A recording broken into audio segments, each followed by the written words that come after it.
Hello, good evening, and welcome to our Vampire the Masquerade Chronicle, L.A.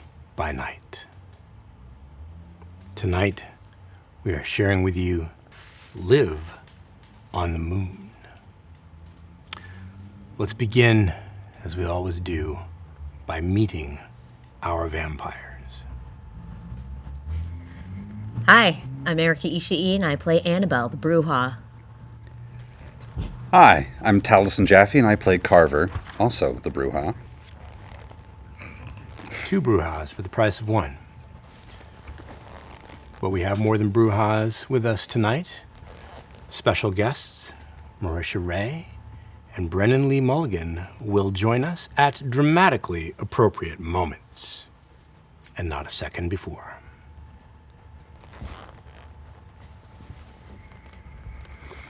This story, as we've said many times, is about vampires, lost souls, and the struggle to keep the beast at bay. Lost souls. Many, perhaps even most mortals, believe in higher powers or greater realities. This belief, this faith, might reveal itself in a calm conviction or profound zealotry, selfless love, or warm generosity. Or maybe it appears only in a time of true crisis. Los Angeles, the city of angels, is a city of faith as much as it is a city of movie-making, haute couture, or glittering excess. But what about vampires? Do some of them believe too? And if so, in what and why? Most vampires, at some point in their unlives, ask themselves, what does this all mean? And if they're lucky, sometimes, just sometimes, they get an answer. With this firmly in mind, let's tell a vampire story.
Griffith College, on the edge of Hollywood. It's been some time since we've visited this place.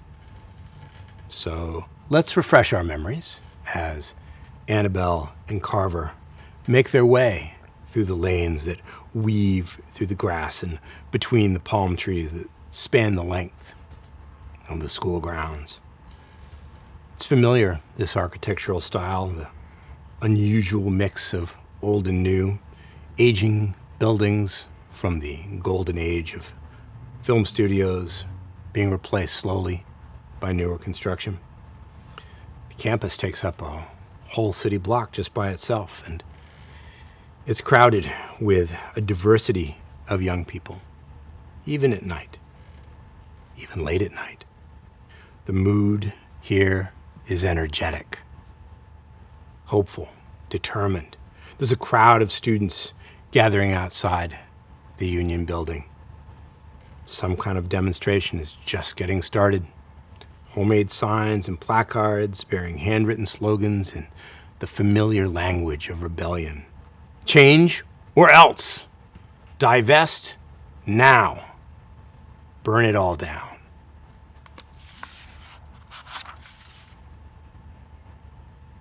Annabelle, this is where unlife began for you. This is where everything changed forever. So as you guide your sire toward the building where the coteries concealed sanctum is, or should be, you hope it's still there, what are your thoughts? And what are you feeling?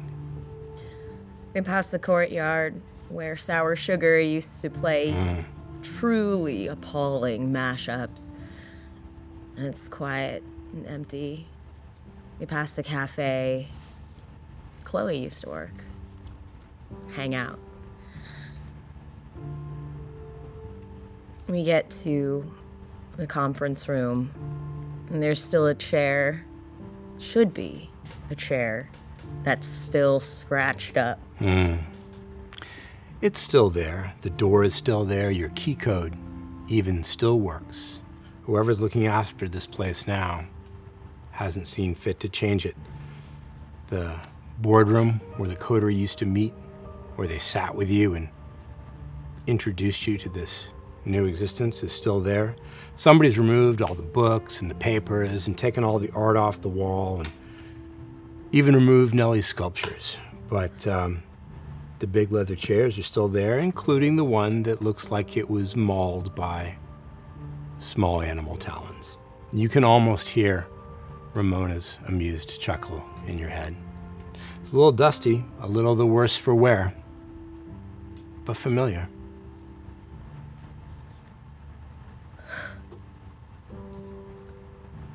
Thanks for coming back.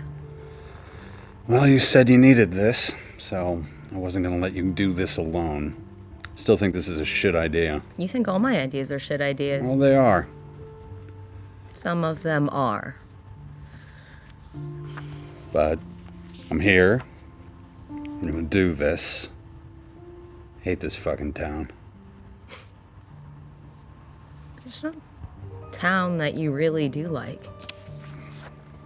You are a very performative misanthrope. And Thank you. This, where is everybody? Where are these fuckers? I don't know yet. Well, you know, you play the game long enough, you don't come back from it. Are you prepared for all of them to be... All of them could be shit by now. You know that, right? I don't think there's anything that could fully prepare me for a worst case scenario like that. But yes, I have considered it as a distinct possibility. That's what I like to hear. Good. Prepare for the worst, hope for the best, right? I'll prepare for the worst. You're the worst. And if you don't get the best, you make it. So no matter what, everything gets taken care of. You make the best. Got it, Daddy-o. Thank you, baby doll. You did a lot of good work this year. Yeah. Do you think that you could do so much in 1 year? Can you imagine if you had never had this unlife? All those things that couldn't have been taken care of? The world's a little better because you're in it. It's true. We'll see if that holds true for the rest of the people whose world I was in before our, spree of progress. Well, this life leaves some mess behind, inevitably. There's nothing you can do about it, even with the best intentions. So I've heard. Yeah, something hell, huh? Yeah. You've never left unfinished business anywhere? Oh, I leave unfinished business everywhere. I just don't come back. This could go really poorly. You came back for me. I guess I did. Huh.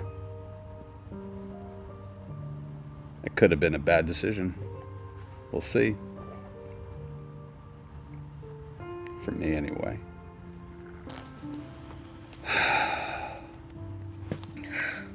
How the fuck are you gonna find all these people?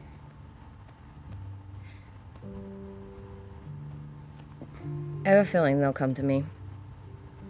Victor and Nellie have vast resources now. Oh, yeah. They're expansive domains. And, Jasper's. But the question is if they want to be found or find me. Who was that other one? Oh, man. Irritating one. Face. X. You mean X. It's perfectly lovely. Huh. I don't remember that, but I'll take your word for it. I don't blame him, when oppressive forces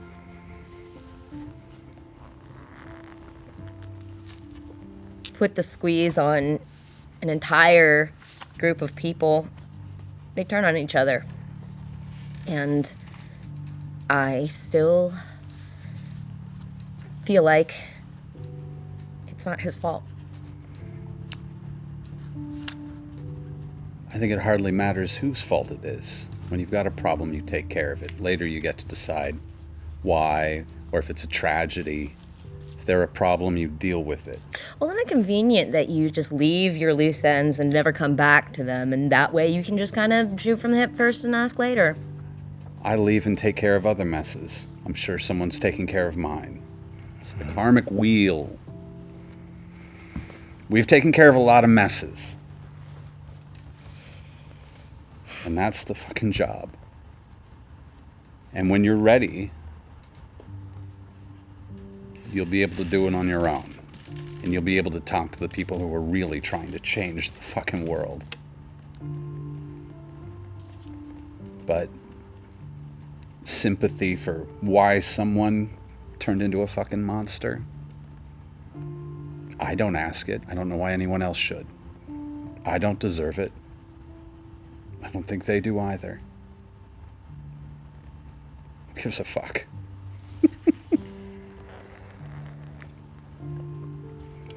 That's a problem you fix later. Can't just keep deferring. One of these days it's gonna catch up to you.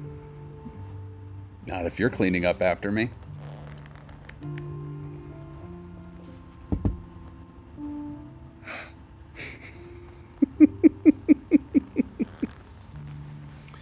It is at this point that another individual enters the room. A face familiar and yet unfamiliar. The individual that you asked to meet you here. The moment that you've been longing for and dreading has finally arrived. She looks the same, and yet... Annabelle? Oh.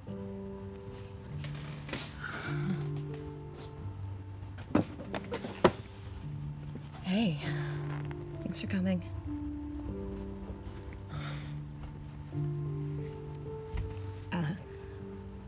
This is Carver. I don't think we've met. Carver? Carver. You are, Eleanor. Oh! Don't pretend like you don't, like I talk about her all the time. Oh, that Eleanor. Shit. Oh, wow. And here, I'm just gonna sit back here, give you both a little space. Thank you. I grab my drink and walk to the furthest corner. But you're staying in the down. room. But you're staying in the room.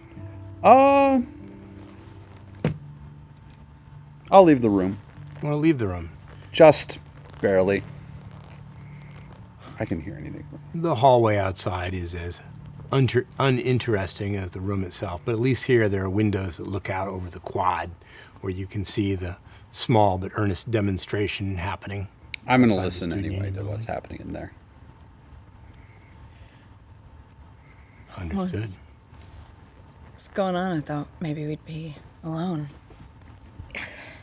Yeah, we're probably as alone as we're gonna get, and having him listen in while keeping a surveillance on our surroundings is probably the safest. I know you're listening. Fine! Fuck, I'm going to walk away. Would you rather remain in the building, or do you want to... I'm going to remain in the building. I'm not going too far. Empty classrooms. Keeping an eye out. Looking around. Hey. Before you say anything, I'm so sorry that I dragged you into all of this, that I haven't been able to talk to you, that I was away longer than I thought I was going to be. Long time. And I have furthered the glorious cause of revolution and have learned a lot and come back to finish what we started. But I love you so much still, and I want to be with you still. And if you don't want to be with me, I understand that, because Oh, hang on. Slow down. Just slow down. Okay. It's been a while. yeah. Hi. Hi. Can I hug you? Yeah.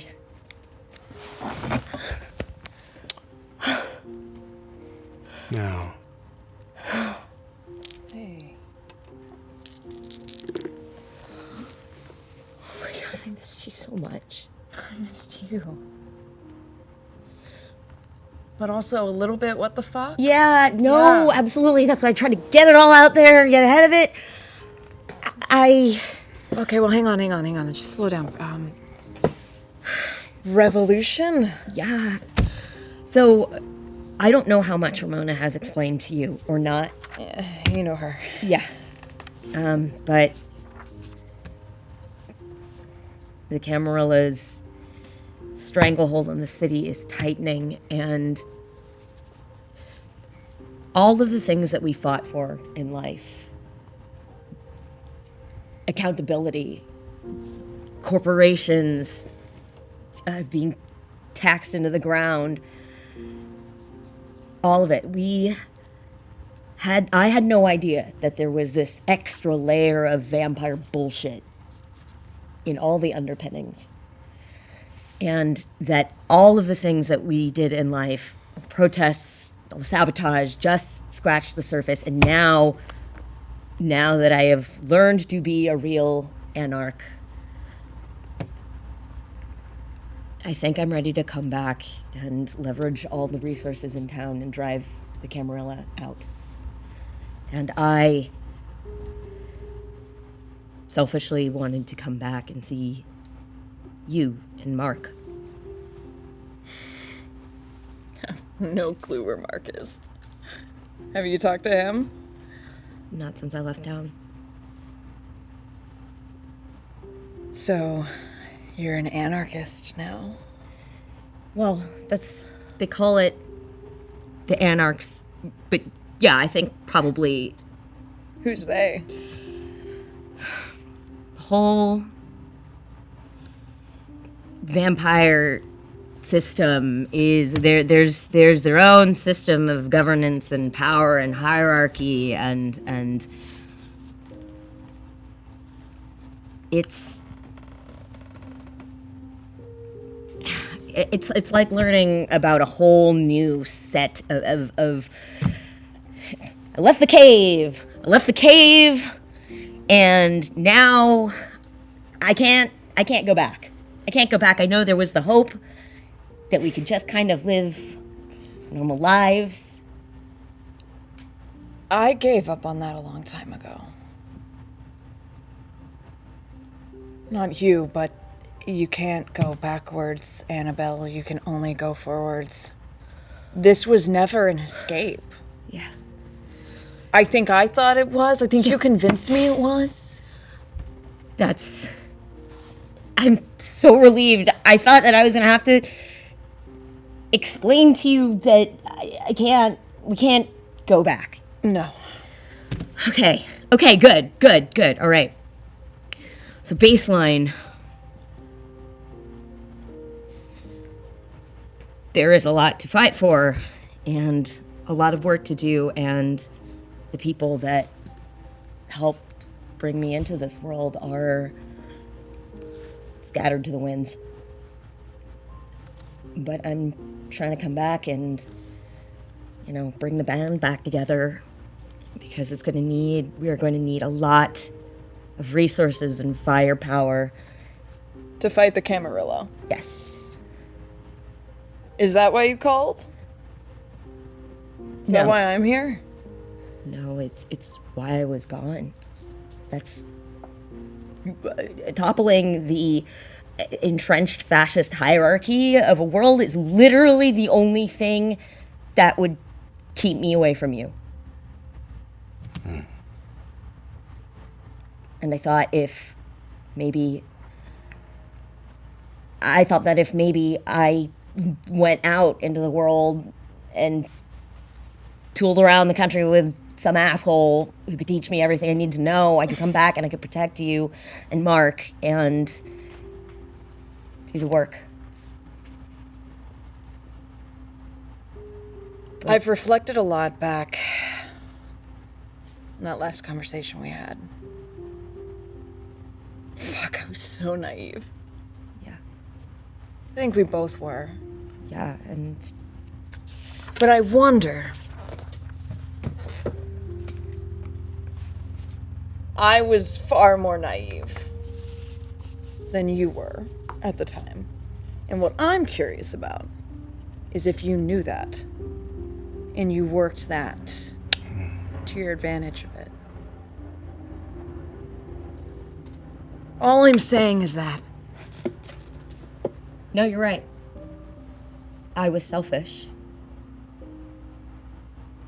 I know we discussed all the options together, and I told you, and so you intellectually knew what all of this would entail and the sacrifices that you'd have to make. But I was negligent in my responsibility to you know how in open relationships sometimes in order to be ethical you have to make the choice for the other person, which seems paradoxical because consent is everything and because free will on a person's is everything, but it's irresponsible to let them step into something if you know that it is harmful for them. So yeah,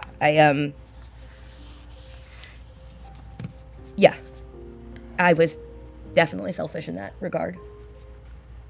I think that's the one area in which you were deeply naive. You couldn't protect me. You thought sending me away was protecting me. But from what? From bad people? From bad things?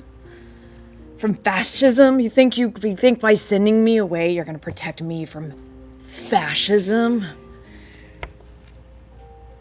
You can't protect me. We can barely fucking protect ourselves as individuals. I think that's one of the things that Ramona probably instilled in me.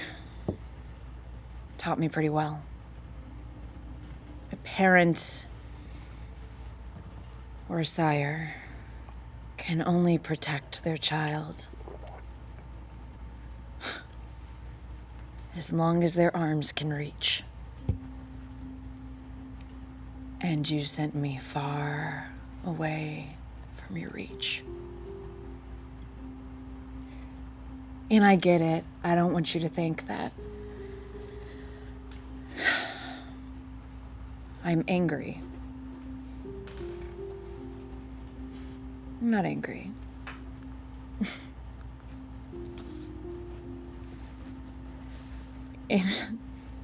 In a strange way, I am happier than I've ever been because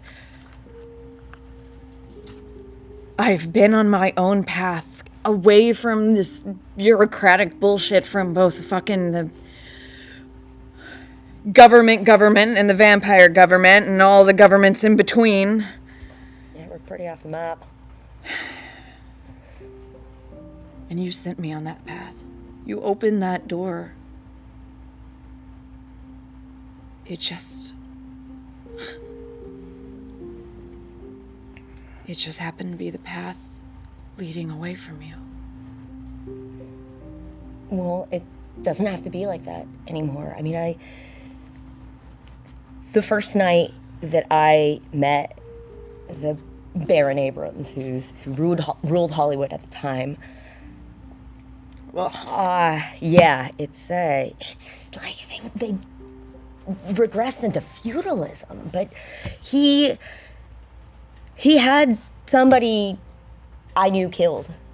He wasn't even close to me. He didn't even know anything about the world, but he had him just offed like it was nothing. Life is so cheap to Kindred, and I was scared that would happen to you, and I thought maybe, take some time apart and train, and Ramona definitely had everything good, but now that we have the tools that we need, we can be together again if you want. What are those tools? I can lift the fucking car. Yeah, me too. It's pretty great. That's so cool. Yeah. That's so. I can turn into like bats and shit, or like wolves. Or like wolves are pretty dope. Yeah. Yeah, it's pretty cool. And I am now, I think, willing to make the hard choices. To do things that need to be done. Oh, now you're willing to make the hard choices. So what was all that all those years ago? You sent me to Ramona. Why didn't you want to turn me yourself? Because when you turn somebody, they are tied to you for life. Yeah. In a way that is not a partnership. Yeah. And I never wanted to have that kind of power over you. I understand that. But now, I feel like we are coming to each other on equal footing, and I don't know, would you do me the honor of leading a revolution in Los Angeles with me?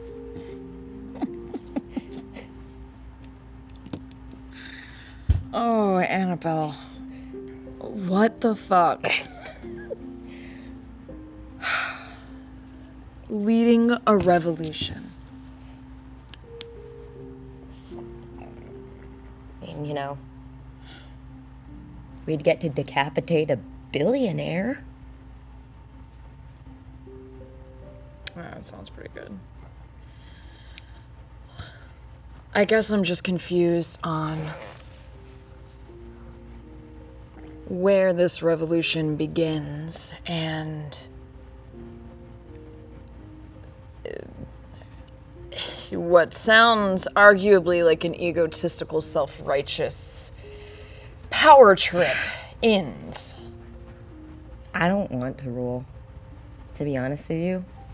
Best case scenario is we drive the Camarilla out of LA. We implement a democratic system of voting. They haven't stumbled on that quite yet. You don't want to rule. No! But I didn't mention no. anything about ruling. That was the first thing that came to your head. But I don't... Well, everybody in this world wants to rule. Everyone wants a piece of something, whether it's knowledge or power or magic or land.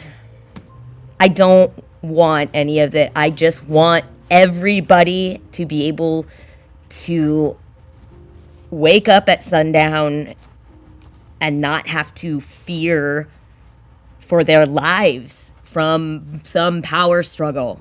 I want to be able to just live my life with you and Mark. Just, I don't know, like work at a coffee shop again. While we're thinking about that, let's visit with Carver for a moment. So, have you remained within earshot? Oh, yeah. Definitely. My earshot's pretty great. Indeed. Better than you average. Outside the windows, down in the quad, the protest is moving into high gear. They've brought in students from other institutions in Los Angeles. There are at least twice as many people out in the quad, waving signs, chanting, making demands, shouting through megaphones. It's difficult to tell exactly what they want. The message is unclear. The only thing that is readily apparent is that they want change.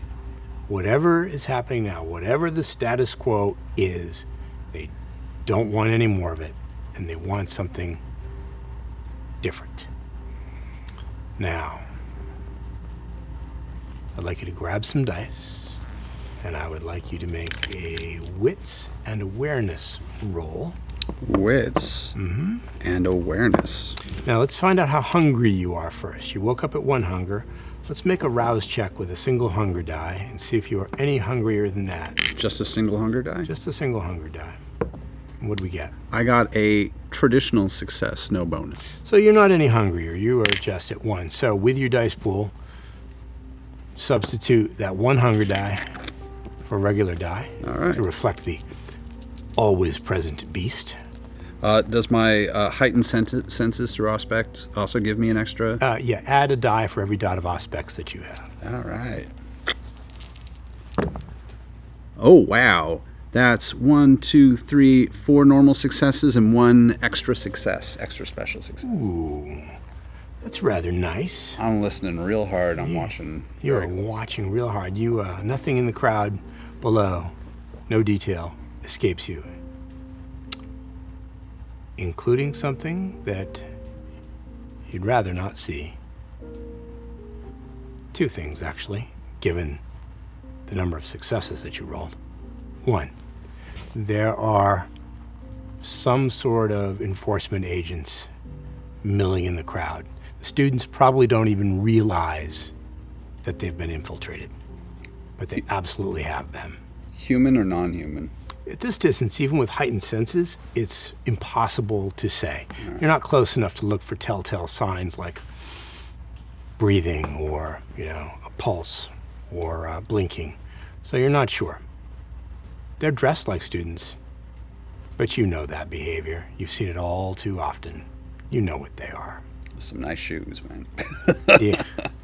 The other thing you see is hovering above the crowd, no one seems to have noticed it yet, is a small object about the size of a frisbee hovering on its own power, a drone with little blinking red and white lights.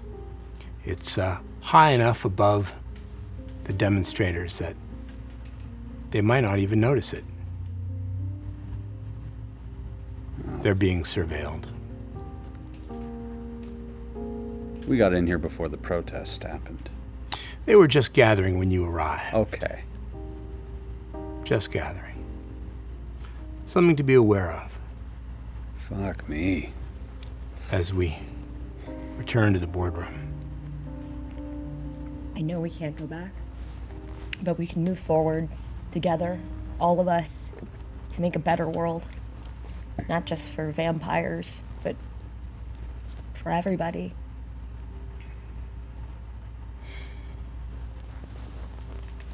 Who gave you the title of an anarchist? Someone else or you?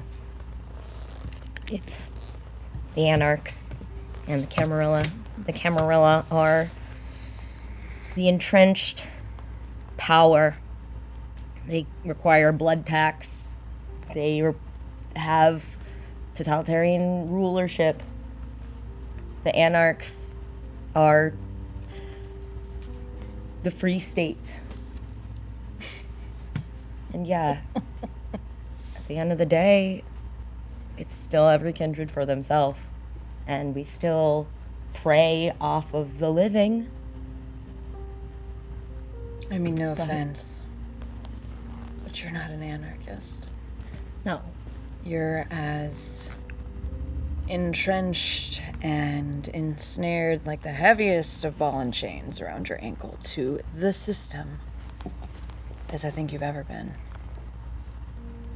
If anything, I am far more of an anarchist than you are because I have been just fucking living in like Griffith Park alone, like surviving, eating pigeon eggs for like the past year and a half, and it's been fucking great. I'm not part of any of it. And my frustration is because we could have had that. I mentioned when we had that conversation of what we should do years ago that we could just run away. We could have lived that life, like you said. You working at a coffee shop in some podunk town in the middle of Iowa. Could have been that. Yeah. But we can't go back. You're in it now, girl.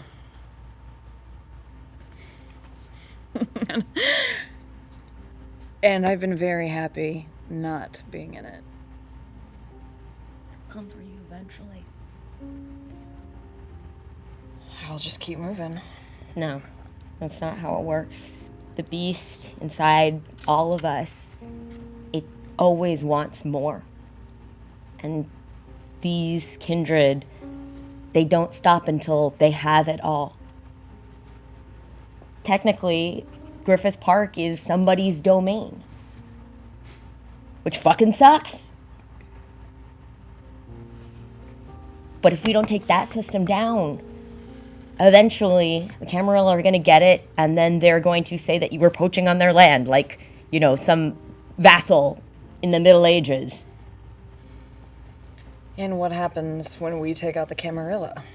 Whenever there is a vacuum and a void in a structure, some other power-hungry entity or government is going to come in.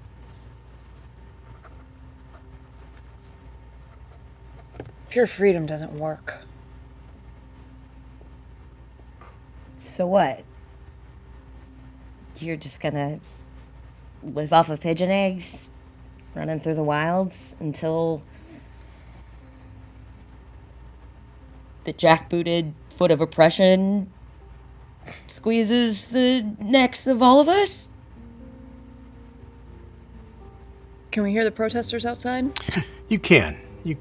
There are there are windows in this boardroom too, but the blinds are closed. Muffles the noise a little bit, but you can hear them chanting, shouting, demanding change. Whatever it is, they are fed up with it and they want something new.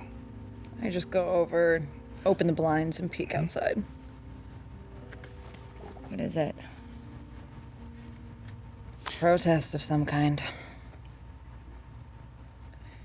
Remember when we used to do shit like this? Yeah. So proud, so hopeful. Holding our signs, shouting till we lost our voices at the end of the night. It felt good. It felt like we were moving. Like progress. Yeah. Just being out on the streets and doing something, but now I know how little we were moving the needle. Exactly. Barely. Potentially not at all, just adding fuel to the fire for whatever rich oligarchs we were pissing off at the time. So now that we have the opportunity to hit them where it hurts, to come for them, to really enact change, how do you feel?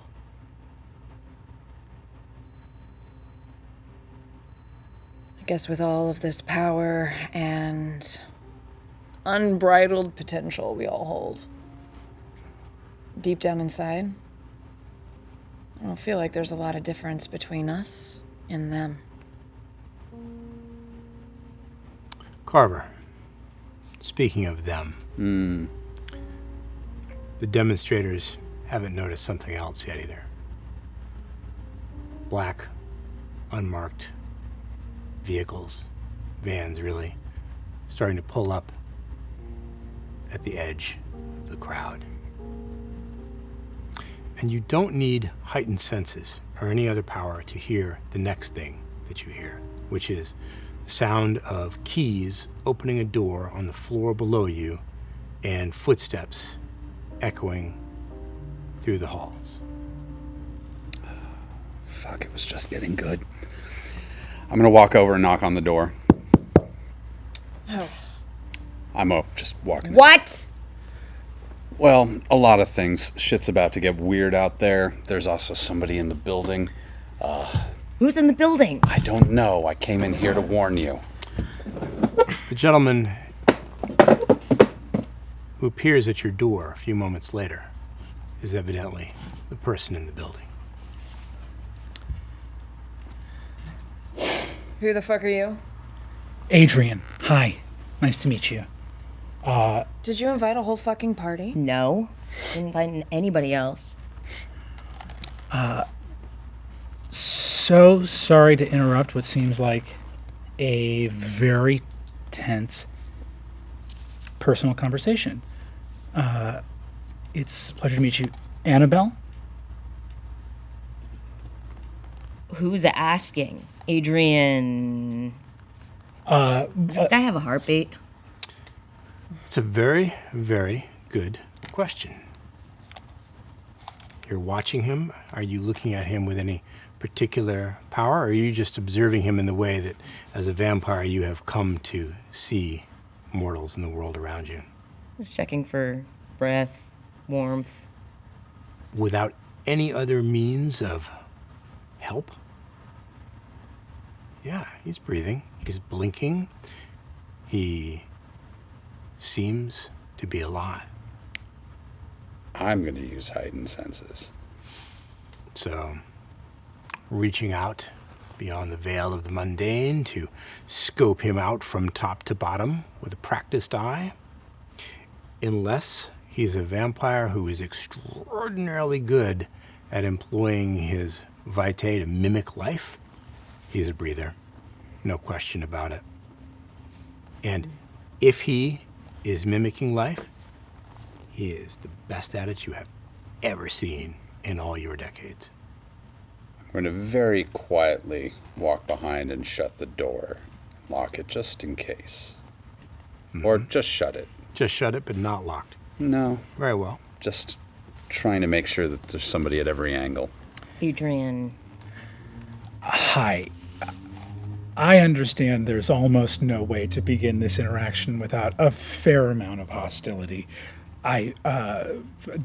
There's not much I can say in the way of trying to make things amenable.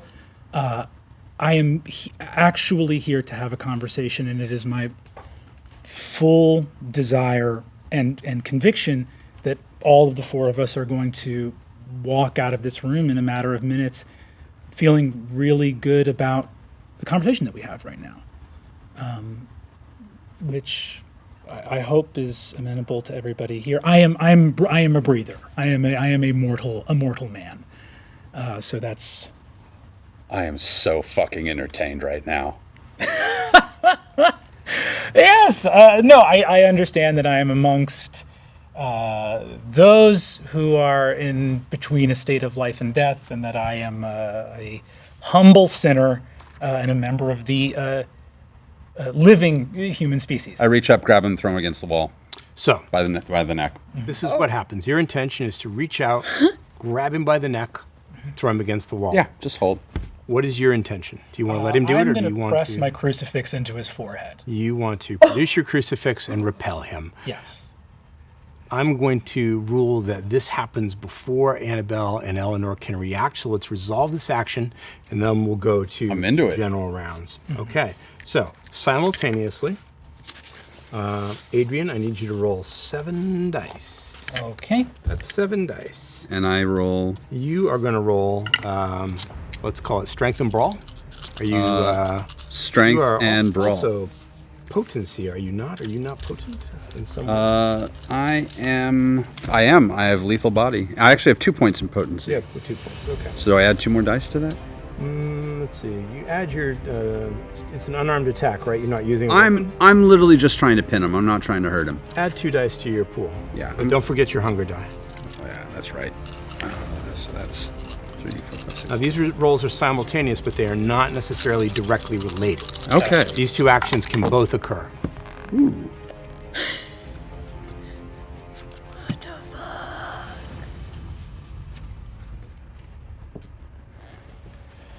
Please. 2 successes and a super success. 2 successes and a super success. So, 4 successes and a super success on my blood die. Okay. Shit. Got it. Multiple things happen at once, and they happen simultaneously. You want to pin him up against the wall? I was just seeing what would happen. So, moving very, very quickly and using your undead strength, you yank him out of his chair and pin him up against the room. At the same time, he touches you with the crucifix, and you experience something you have never felt before in your life, and that is the white, hot, loving power of faith. And it is worse than any sunlight, any fire, any incendiary, anything you have ever felt in your entire existence. Sorry. Fuck! Oh! Mortal man. Mortal man and instrument of the Lord God. That is a human. That is a fucking human. Ow! Fuck! Carver, you take a point of aggravated damage, and of course, it leaves a mark. Ah! Oh, fuck! We didn't fuck cover you. theology. Where does the aggravated damage go again? I'm so sorry. It's your health track. Just Yeah. cross out one of the empty boxes Yep. completely. Okay. Pastor, youth minister. Was a bishop. Oh, shit. Yes. Don't touch me. And I don't mean that in a threatening way. I mean in terms of advice. I was just checking. No, of course. And no harm, found on me. But Shit happens. Oh! Carver. We're good. We're listening. I'm curious. I should also mention, even if you do kill me, building is completely surrounded by the Gladius Day. So, my death is a momentary victory if it occurs at all. Oh, you motherfuckers have a drone, don't you? Oh, not more than one, certainly. Oh, for fuck's sake! So is the Camarillo still your biggest problem? I mean, there's also the Inquisition, I guess, but I don't. Carver, do you want to try to heal that? Not yet. Want to let it ride? I'm gonna let it ride for now. You got a little. This? Looks like it's Ash Wednesday, bro. Oh, fuck! Let it ride. Please. Hi. Hello. Excuse the interruption. Of course. And my apologies. This was an opportunity to speak with you that needed to be seized in the moment. I don't think I would have sought to speak to you under the circumstances of present company, but for the fact that you can be hard to find, and it's a pleasure and an honor to meet you. Shut up, let him talk. Oh, yeah, I'm into this. So Yeah, me too, actually. I'm glad we're all amenable to what's happening. To reiterate, my name is Adrian. It's a pleasure to meet you. I'm an instrument of the Lord our God, and I walk the earth in ministry and service to his name.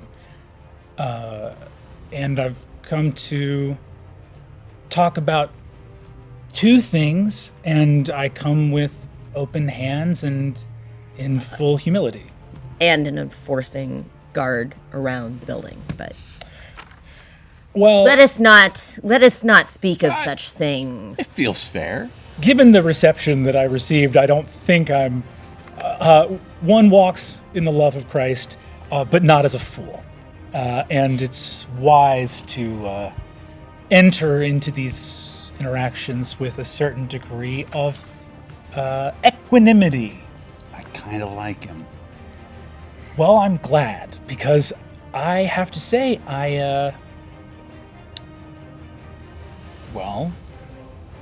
I've come to speak with you about what your thoughts are for the future of Los Angeles. And there are two conversations that I'd like to have with you tonight, if you have the time for them. One of which is very logistical.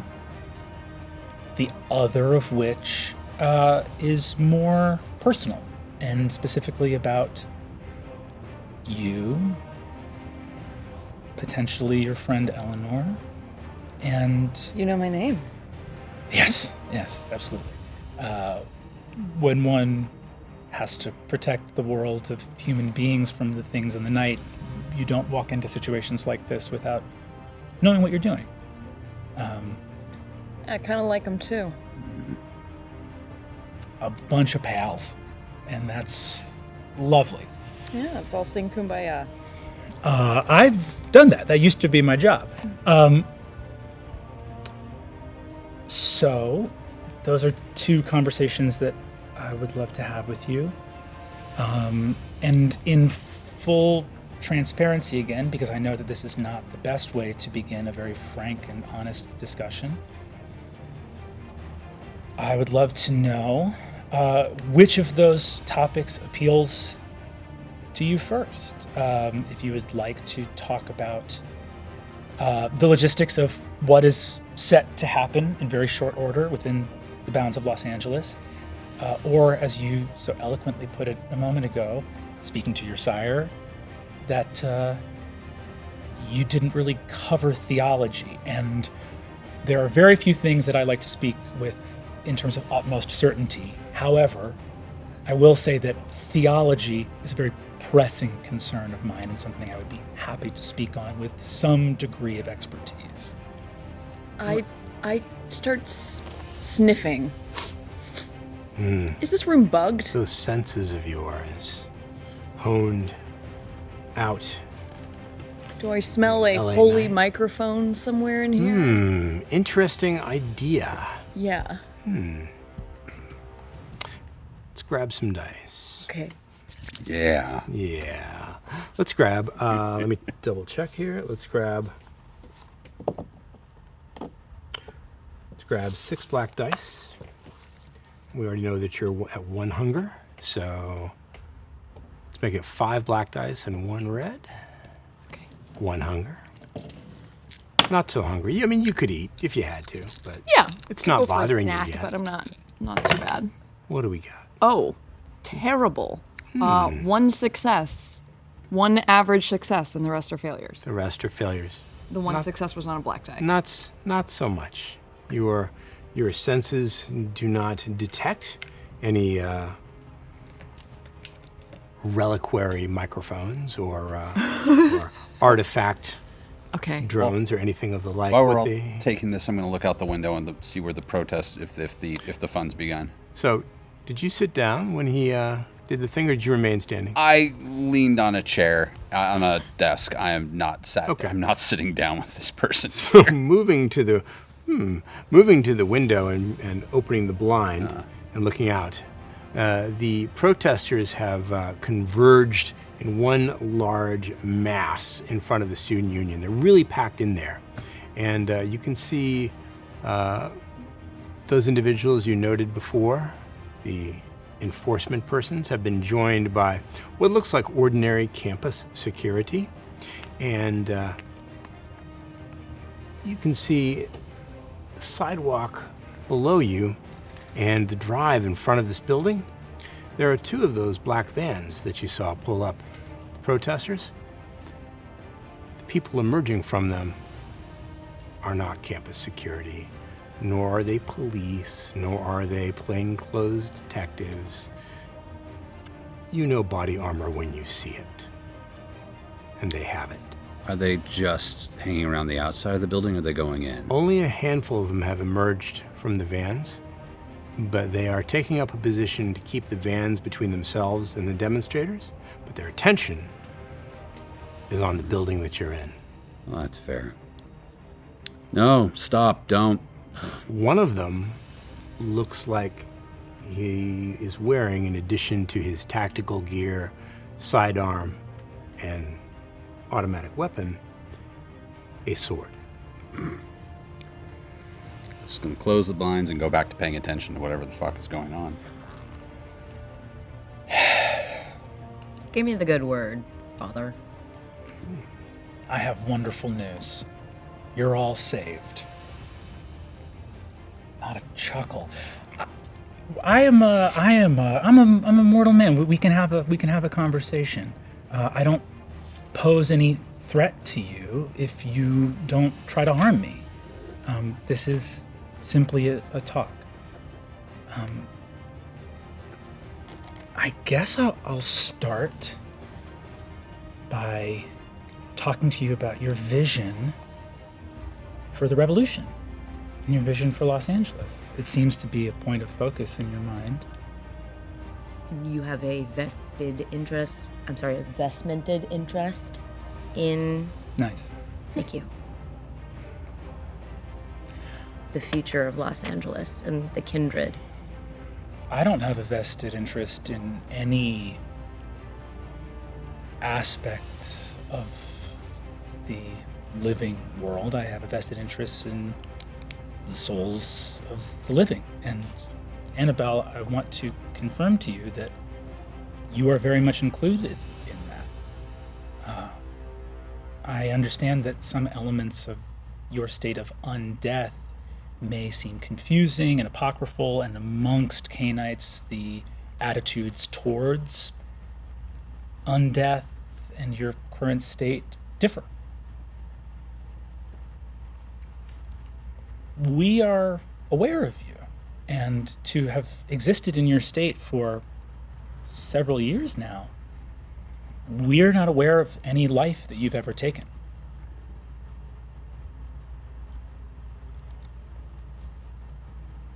That is a miracle, and I don't say that lightly. Temperance and peacefulness is a challenge for mortal beings that do not contend with the demons you contend with. It's a tremendous act of will. Okay, when you say miracle, that means something different than when I say miracle. I mean it in both senses.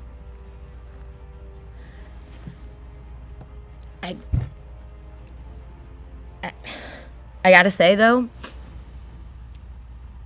in life, I was an atheist, agnostic. There are a lot of things that I have since found out since my death exist. If the Lord Jesus is one of them, like, I'm not saying that I'd convert right here, but I'm just saying, like, Well, your friend has a crucifix burned into his head. Oh, like you haven't seen weirder shit. Yeah, but, like, the Christian God has never really come up in all of this. I'd argue that faith doesn't necessarily mean there's a Jesus Christ. Thank you. Thank you. Okay, right. Just the power of faith. Annabelle, can I ask you honestly? In the explanations of the world you now occupy, has anyone ever sought to actually tell you what is happening? I understand that there is a circus, the Camarilla, the Anarchs. Who will be the Baron of Van Nuys? Who will be the Prince of Sherman Oaks? Who will be the Marquis of the Galleria? I understand. Has anyone ever paused to tell you what all of this is? No, and you have the answer to that? The logistical workings of vampirism. We've studied it because we have to, because it's life or death. Not only for us as individuals, but for the soul of the world.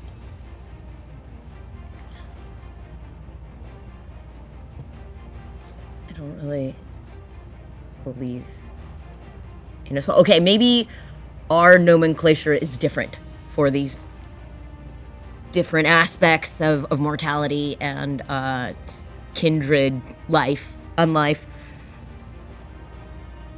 But yeah, you are the only person to ever touch upon Why you're like this, why your companions are like this, what this is, why this happened. Even amongst Canaanites, what is the explanation offered for the origin of your curse? Book of Nod. Do you ever wonder why your fellow creatures of the night seem to glide over that pretty seamlessly and say, oh, we are cursed by the mark of Cain, placed upon the son of Adam and Eve's head by the Lord our God. But what really matters is this drug run happening.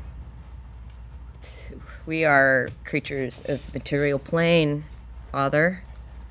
Respectfully, no, you're not. And neither is anybody else. I want to talk to you about the real revolution. I want to talk to you about making a difference that matters. You're opposed to the Camarilla.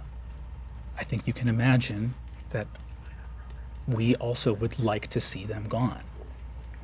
And I think there are maybe painful conversations to have about your allies. Can I ask you something? Do you see the world in terms of the struggle between the Anarchs and the Camarilla? No.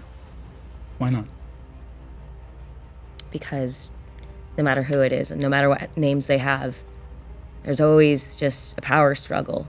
And it's always between the status quo and those that seek to upend it.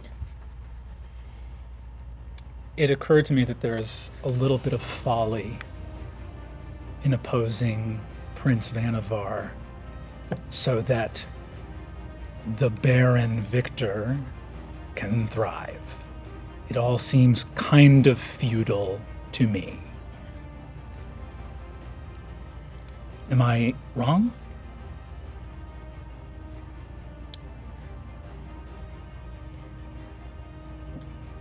Do you and your people have a solution to the inevitable power vacuum? What was I just saying? Yeah, this is That's true. GPA is still higher than yours. I haven't been to class in 2 years. For fuck's sake. Well, I would be happy to talk to both of you about what I think.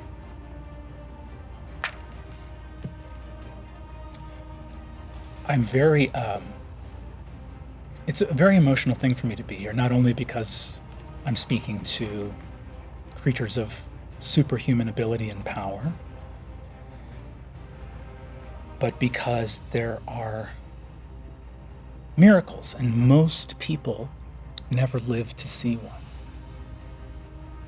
Have you never talked with anyone like us Canaanites, as you like to say, before? Oh, I've spoken and interacted with many, but not many whose souls were within reach of salvation. Not many who had a fortitude of character that led me to the belief that they may well be able to achieve states of grace from undeath. And I want you to know that I don't say that lightly. I mean that. And I know we can be honest here that your aversion to me is largely and probably an aesthetic one. I see the clothes you wear, I see the jackets you have. I know that you are not many years removed from the life you led as students, and an ex-priest, a Catholic will worker arriving here probably turns your stomach to some degree. I understand that. I am trying within the best of my ability to give you the truth as I see it, which is that this world of shadows is obviously part of a grander struggle, and that everyone who has tried to convince you to see only trees has had a vested interest in removing the forest from your sight.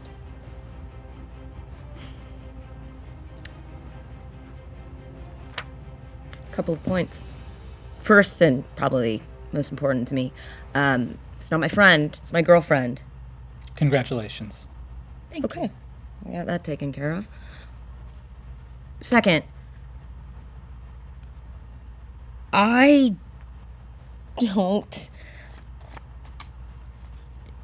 haven't killed anybody because of some sort of moral obligation or thought. It's because once the first body drops that I'm directly responsible for whatever reason, my hunger, if I give in to my beast, it's a slippery slope. It's a slippery slope down into somebody I don't want to be. It's easy to take life for us. That's not morality? Annabelle, you could teach at seminary. That is a perfect description of the temptation of sin.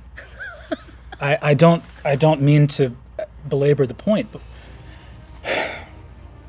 I understand that a lifetime in progressive spaces and being an anarchist rebel, one would not, in the course of a 15-minute conversation, fully convert to the Catholic faith. And that's not what I'm here to do. Yeah, you guys have been the man for literally centuries. Well, with respect, there have been forces at work that have been important for us to stay vigilant against. I'm not saying that everything that the church has done has been right. I am simply saying that when you realize the truth of how deep the shadows get and how many demons there really are, occasionally you organize with the people and ideals that you have and not what you wish they might be. A deal with the devil, which for me is God. We can talk more about this. We have all the time in the world.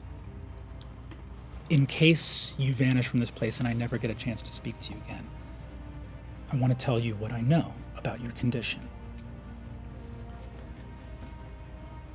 My understanding of vampirism is that you are cursed. You did not die. Your soul is still in your body. You still have free will. You still have the gift that the Lord our God gave one and one being alone. And that is mortals. You still have that. You are cursed, as are all vampires. You are here for us to save. Now, much like many sinners, there are vampires that are simply too far gone. We know who they are. And now I want to talk to you about the science of what we understand that to be. You are in a very tender time period right now. Had you never been embraced, you would still look much as you do now. You are in the chapter of your life where you would be if that had never happened. Do you know of elder vampires that hold on very well to who they used to be? No. As the years pass and time goes on, and you look at yourself and see that you do not age, and the beast within you becomes a more constant friend as the generations of people around you pass, you won't have forever to hold on to this. You have free will, but we exercise our free will in a world of choices that are presented to us. Remembering that human life has value is something that the years take away. We can fight it. But in your position, there is a narrow window of time to remember not who you are, but to remember what you are and the part of that that lives forever. Are you saying that I could go back? We have legends of vampires that are able to attain a state of living grace, where, through the teachings and ministrations of the church, their beast is as abjured as Satan is at the very bottom of hell. They do not know hunger. They do not know the urge to kill or slake their thirst. We do not know a way to return you to a body possessed of mortal conditions that breathes autonomically. There are legends of vampires who in this enlightened space can see the sunrise and walk in the wonder of God's creation. However, with that, it is legend, and we are doing our best to understand it. But what I can tell you is that we are committed to exploring this miracle. There is no part of me. The shock troops are outside. The part where we come in and try to get the element of surprise on you, we've passed that. I'm here talking to you because these opportunities come along quite rarely. As he says that, I'm going to once again peek through the window, through the Yeah, blinds. peek through the window, through the blinds. Well, he's right. You see what Carver saw, which are the unmarked black vehicles outside, the individuals wearing body armor without insignia, standing ready. The vehicles between them and the demonstrators. The demonstrators haven't seen them yet, of course. Demonstration is in full swing, and you don't think campus security is going to be able to handle this tonight.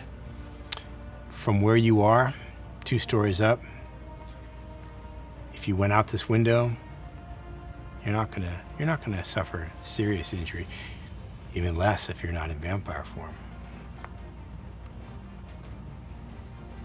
You holy boys roll deep. I also want to remind everyone here that I'm coming here in a spirit of grace and peace and humility. We do roll deep. And that should lead us to another conversation. I'm familiar with the vernacular. I'm not. No, you're doing great, Father. Thank you. Also, not father anymore, bishop. Also, not bishop anymore. Oh, sorry. It's a lot to keep track of. I understand.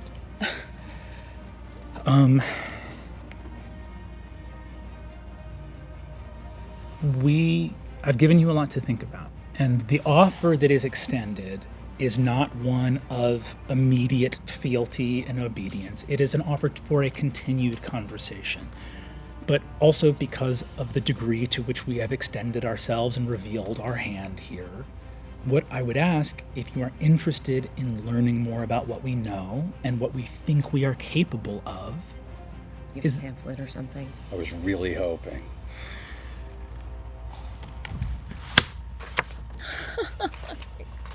this is for the East Coast chapter, so I don't have anything West Coast. I'm sorry. To that point, what I would ask, if you're interested, is that we leave here together and go to a place where we can show you the tremendous resources we have amassed to understand this condition. And now comes the other conversation, specifically to Eleanor's point about how deeply we roll. The Catholic Church was able to push the Camarilla into the darkest depths of medieval Europe with nothing more than crossbows and chainmail. It is now the modern era. Our tools have drastically increased, and we haven't lost any of the old ones that matter a great deal more. I say this not as a threat, but as an understanding of who we are and what we represent. We are the kingdom of the Lord God. We have come here to spread his word and to save mankind. From that mission, we will not be deterred. Los Angeles is filled with monsters. And I'm not talking about vampires. I am talking about people and vampires both who have turned their back on God, who seek to devour, destroy, manipulate, abuse, and unmake. You know who I'm talking about.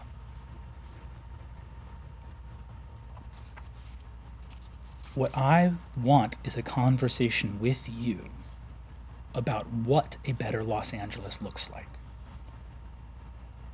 If you determine that I am a fool or a nuisance, someone to be dismissed, or if you determine that I am someone who has said things maybe no one has said to you in truth before, and you come with me and we talk about what this world can look like, in both of those paths, Los Angeles burns. There is a rot here. Vannevar, the Primogen, all of them. Devourers of people, corrupters of souls, it cannot be left to stand. The night is full of monsters. How Los Angeles burns is up to you, Annabelle. And I'm sorry to put that burden on you, but it is yours.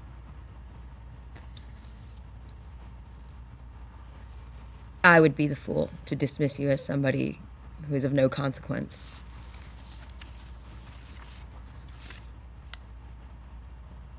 I want to have this conversation.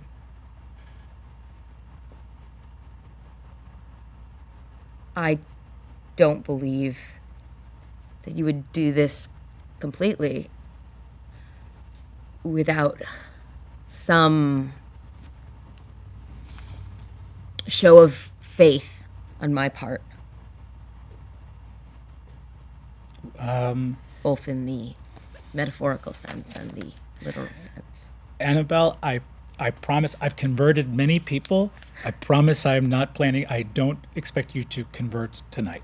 It's a conversation, and I would be happy to talk to you. But I think the important thing is to wake up and realize faith is a funny word. I miss faith to a certain degree. Because when you know what the night is full of, you have to start asking how it got full. You know that there is something deeper out there. So, we have time. You more than me. We have plenty of time to talk. If you would like, we have an escort ready. We can go to a more comfortable location. We can talk through the resources we have, and we can talk about, and this is the second reason I wanted to talk to you. We can talk about who else in Los Angeles you feel is capable of grace. Who else could be saved? Adrian, I'm curious.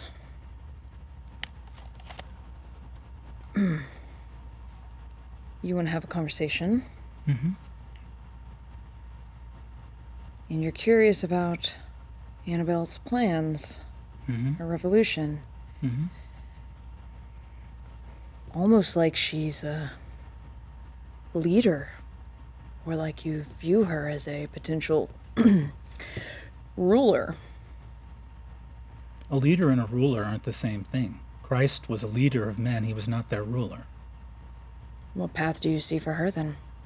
I think that Annabelle has a golden heart. I think that to be in her state of being and make the choices that she has made reveals a strength of character and conviction that is truly miraculous. And I feel that that gleam of what is inside her attracts many people. People follow that without even knowing that that's what they're doing. Yeah, you don't have to tell me that. Eleanor, this offer extends to you as well. I was raised Catholic. Had my time. More of a lone wolf. But since the offer is on the table, you've mentioned the dark shadows, the monsters. Mm-hmm. You and I both know, as you have alluded, that the Catholic Church is not immune to such pervasive beings. Far from it. How do you separate yourself from those? Where we find them, we excommunicate them, destroy them, try our best to stop them. I cannot sit here and say that it is fair to be held to account for an organization that contains 2 billion people. No, that's exactly my point.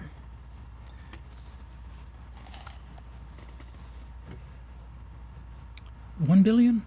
It's 1 billion. Maybe? I haven't seen the numbers in a second. The important thing is this. You're absolutely right. There are monsters everywhere.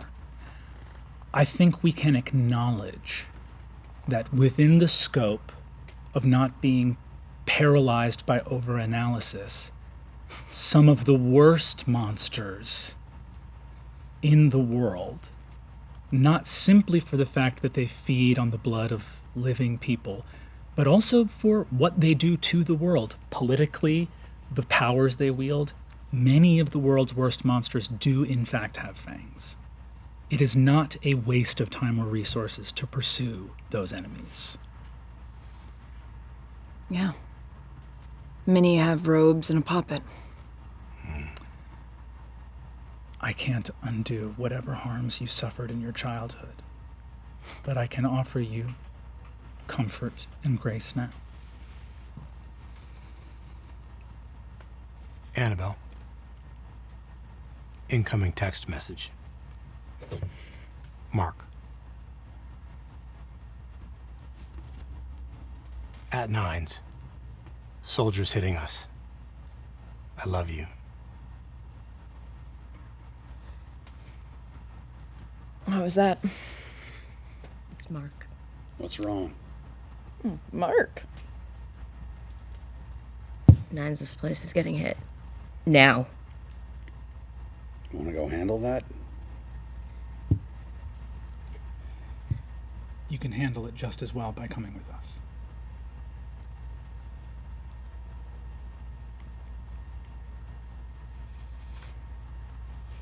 You can't wait. We aren't waiting. That's us. That's us at Victor Temple's. That's us at Nellie G's. That's us at Jasper's. That's us everywhere. It's happening. You're the one getting a conversation. What? and you will be the one to decide their fate.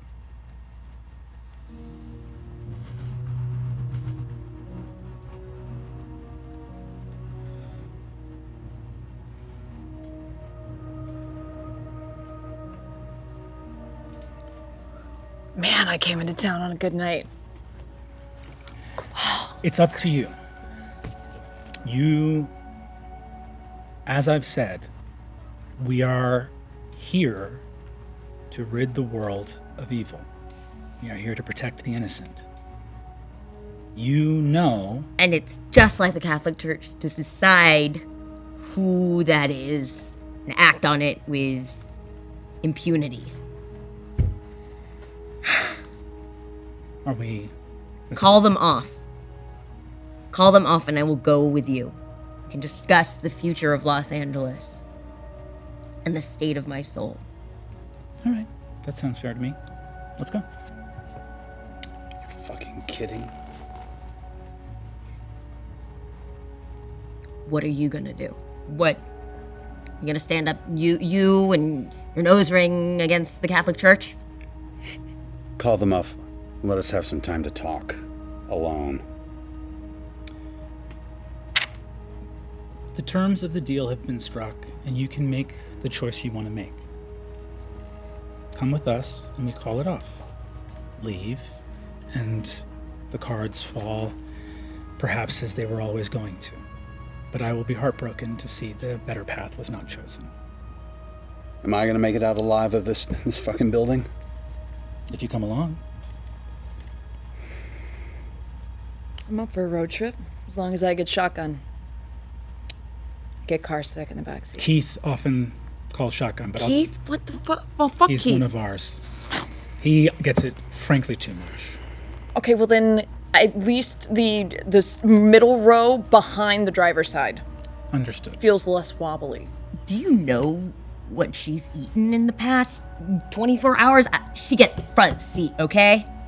Keith can What have you figure eaten? it out. What have you eaten in the past 24 hours? Mainly pigeons, but you don't know. You get. Could be I'll worse. talk. We'll get you the front seat. You can take. Yes, absolutely. Thanks, babe. It's very. I'm glad that you two have each other.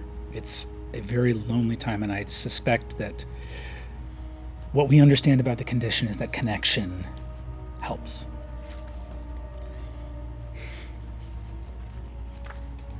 We should eat before we go. Oh, there'll be food when we get there. Shall we? All right. I'm gonna go for the door. You stand up. You open the door of the boardroom. Any actions? You hear that? It's like our Spotify playlist kept a little humanity in us. I want to point out a few things. It's night. It's late. You have a few hours before the sun rises. Several of you, all of you, have been in the position of barely making it undercover before the sun comes up. If the sun comes up and you don't have adequate shelter, you know what happens to you. You also know that once the sun is up, you will sleep, and you will have no knowledge of what transpires and almost no ability to interact with the world, even under the direst circumstances. So, those would be the conditions on which you risk your own lives.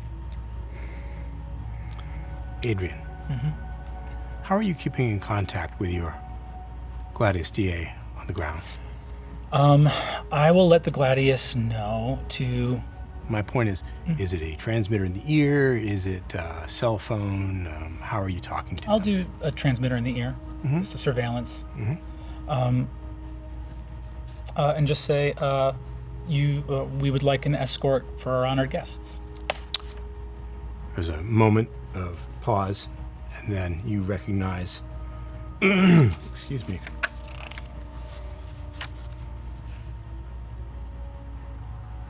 recognize the voice of Rains, who's the head of your detachment. Yes, sir, who's coming? We have 3 Canite guests who will be joining us to discuss our resources, what we can lend to their efforts in Los Angeles, and we'll be ferrying them. And Eleanor requests a shotgun. But, sir, that's... One moment, sir.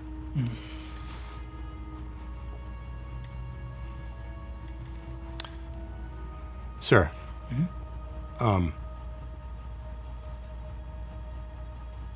There's been a change of orders. Oh, We're expecting Annabelle, but no others. great. You might want to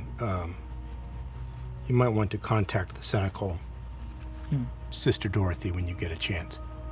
How do you want us to proceed?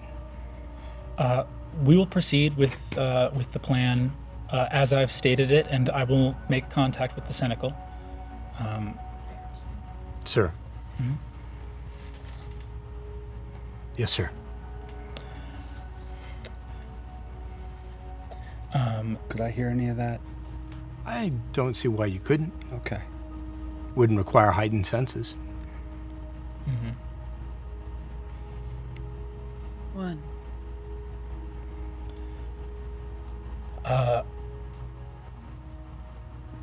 How hungry will you be when we arrive? Suppose that depends on you.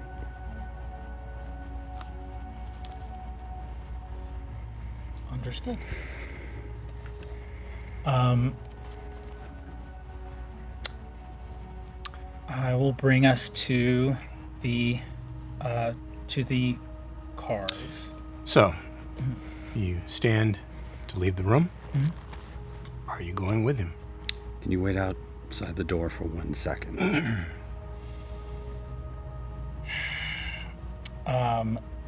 You have my word. I'll be coming with you. All right. Just 2 minutes. I'll step outside the door. Shut it behind you? No. I'm going to take the door, graciously bow, and shut it. If you stand close enough, you can probably hear what's being said unless they talking sotto voce.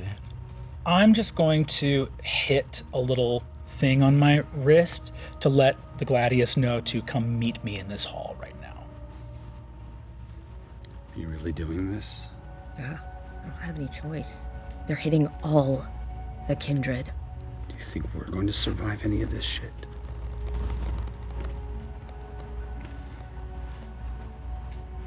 Take her. What?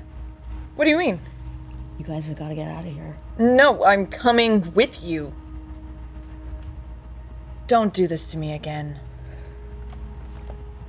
Yeah. What do you want to do? This feels like a fucking death trap. I feel like someone just walked in here and offered you everything you could fucking want. If you're gonna walk into it, fine. You can be that stupid. But...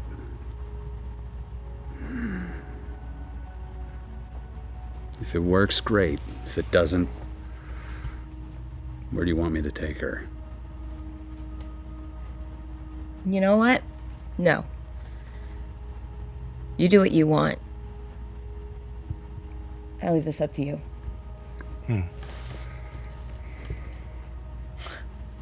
There is a distinct possibility that we won't walk out of this. You could turn into a swarm of bats and fly away. Right now. Just lay low.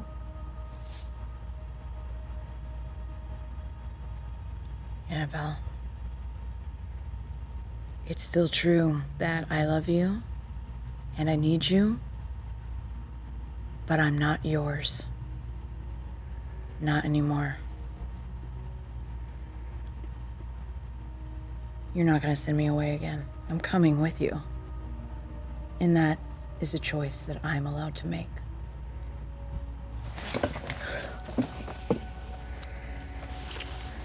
There is a... Oh, for fuck's sake. Not gonna let you go. Not ever again. There's an easily audible sound of booted feet in the hallway below. They are coming. I'm going to open the door gently. I invite you in. I'm going to stand out in the hallway. You're not going to accept the invitation. You're going to stand outside. Stand outside, and I'm going to let my troops surround me. Judging from the sound of the feet, you have maybe 30 seconds before they get up to this floor. If any of us choose not to go, is that the end of us? Is that what happens? Is it leave or don't?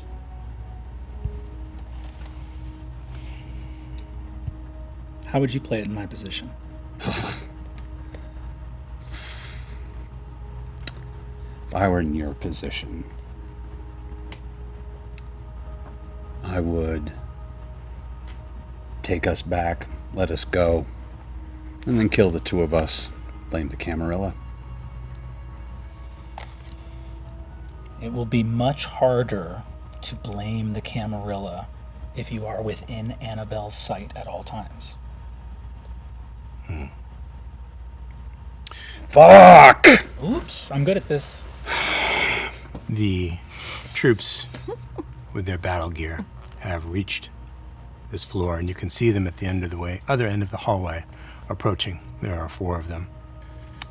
If for 1 second I think I'm not going to get out of here, I will die in a state of grace knowing I took at least 3 people with me. Keep your fucking promises. Understood. Come on, Carver, it'll be fun. It better be. Let's go to church. So, do I take it then that you are leaving this place together with Adrian? Yeah. Following he and his troops down to the first floor. Outside, as soon as you leave the building, the air is filled with the sounds of the protest, the chants, the slogans, the cheers as they force their way into the student union building. Ineffectual sounds of campus security trying to hold them back. The troops at the vans open both van doors.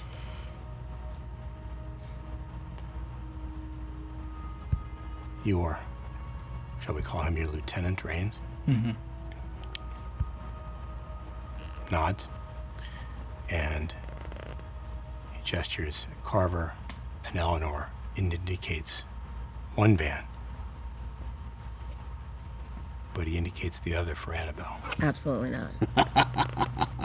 What happened to always being in her sights? Rains? Can't, sir. I'm sorry. Forgive me.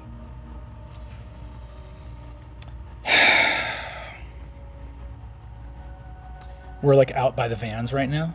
You're standing out by the band, so behind you is the building you just exited. The troops, you, the 2 vans, and then beyond that, of course, only 30 or 40 yards away is the protest at the student union. Is the protest pretty noisy? It's very noisy. Okay. I'm going to look at Rains and say, this comes from up high, doesn't it? Yes, sir. The highest. Torch the monster, stake the girls. I'm out. Grabbing you. What? Polarity. Eleanor? All right. Yeah, I guess I... So, What do you... Yeah. I'm multiple pushing things. you the fuck out. Multiple things happen at once. Your declared intention is to use celerity to get out of here, and you're trying to grab Eleanor and I'm drag her trying with to you. use celerity to at the very least push Eleanor out of the fucking line of fire. Out of the line of fire. And also moving with it. Not necessarily leaving yet, but I'm not leaving anything on the fucking table yet. Eleanor, how do you feel about that? What's your intention? Would you like to stay and fight, change shape, go with Carver?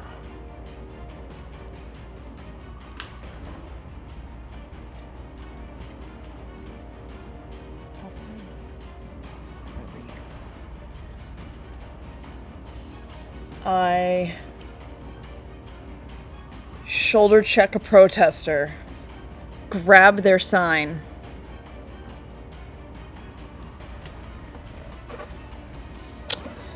Let's get the fuck out of here. Full fucking speed. Fuck you, father! I don't care if you're a bishop! Fuck you! Sir, we have Annabelle. Let them go. They're demonstrators. We can't.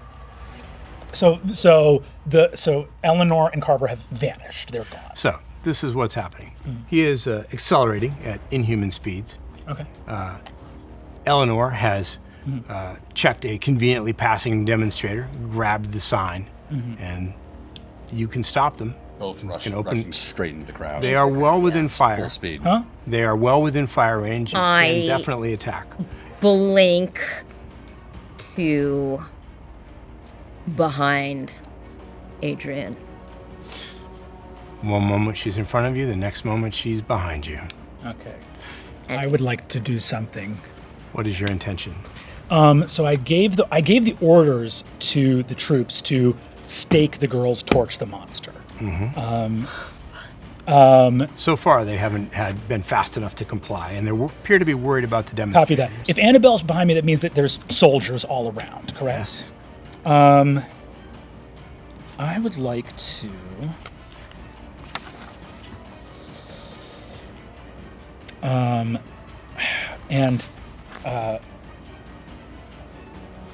I think what I'd like to do in this moment is I want to leave Annabelle...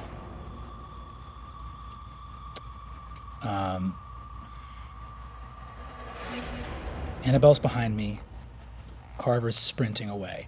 Do I feel like Carver is so much faster and farther away than me that I could not, if I wanted to attack him myself, it would be beyond my ability to do so? I think you could probably try to intercept him before he's out of range. Yes, yourself, you are no match for him physically in a normal situation, but this is not a normal situation. Gotcha. Okay. I think, you know what?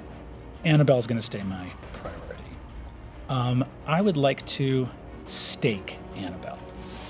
So, producing a stake and whirling on Annabelle, who is behind you.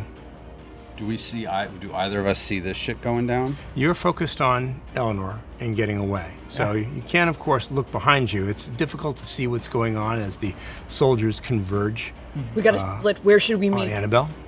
So, And correct me if I'm wrong, I just want to make sure I have this right. Staking is not fatal. It is a temporary paralysis, right? Okay. that's right. It's a called shot. It's difficult to do. If you succeed and Annabelle does not dodge or some other way have a supernatural means of resistance, if she's impaled on the wooden stake, she will be paralyzed. And as far as you know, as far as your experience in the field tells you, it's a temporary reversible condition. Okay. Also very hard to do. Is there any way for me But- to call upon my faith in this moment? As a matter of fact. Now, that's your intention. Annabelle, you see it coming. Dodge, fight, take it. Blink away, soaring leap. I know that they want me. They get me. They stop pursuing. So I That take is it. probably true. I take it. So, after you check the protester, other protesters notice. In seconds, there's a line of students, suddenly a throng of students between you and the vans. They're milling around, waving their signs, trying to whack you as you pass by. It's going to be mayhem in seconds. Can I reach down really quickly, grab a rock, throw it at the van, and yell "fuck cops" really loud? I don't see why you can't. Meet me on the back side of the building on the roof. Got and it. I turn into a flock of pigeons. Right here in the quad. I'm gonna get kind of. You want to try to hide it? I'm gonna try and hide it. I'm gonna do the Assassin's Creed thing. Blend in, poof. Hold that thought, please. Okay. Let's resolve the staking. You are not going to dodge, and you're not going to fight. So, normally, this would be at a -2. She's not stopping you. You have all the time in the world to find the right spot and ever so gently push the stake in. Annabelle is paralyzed. She can hear, she can even see, but the instant the wood touches her undead heart, she is immobile. For miracles to happen, somebody's got to bleed. And in this desperate, dangerous moment is the best place to pause our vampire story. For now.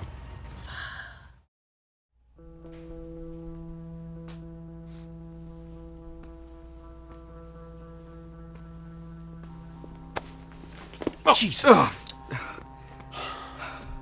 Drew. Greg, What are we doing? I needed to talk to you. Okay, we're in some bad shit here. Heavy shit is going down, but now I kind of want to know what your part in all this is. If you're telling me you have something to do with this, we're about to have a problem. No.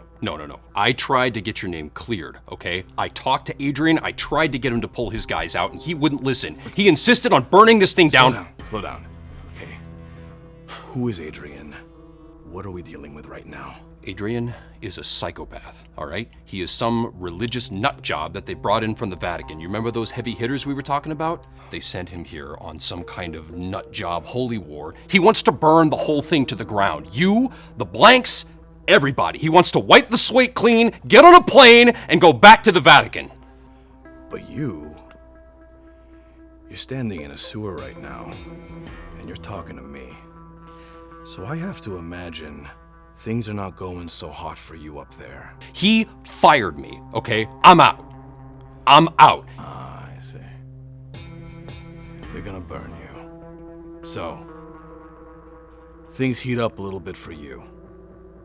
Things get a little bit too spicy, and you come crying to me. After everything, after all this shit. Why would I ever help you? Because I don't want to see another agent die needlessly under my fucking watch, all right? It was my fault. Fuck that. You've sent plenty of guys. It was my life, Greg! It was my life! Okay? I'm in over my head. And so I need to know. I need to know how deep this goes. I need to know what the fuck they did to you. I need to talk to Nellie.